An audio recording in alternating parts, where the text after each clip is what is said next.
এই যে কালকে বিকাল থেকে মাছ ধরছি, মাছগুলো আপনাদের একটু দেখাই। কতগুলো মাছ পেয়েছি দেখেন। শীতে কষ্টের দামই হয় না।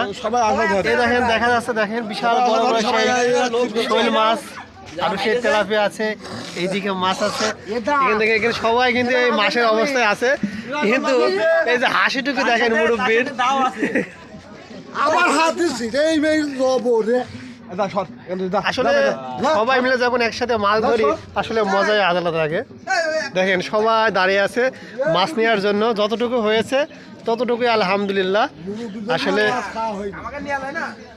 এই যে আছে, কিন্তু এনাও মাছ ধরে, কিন্তু এবারে যায়নি। তাই এই যে চলে আসছে আর একজন, এই যে এইটা কিন্তু মাছ বেশি ধরে, খুব বেশি ধরে।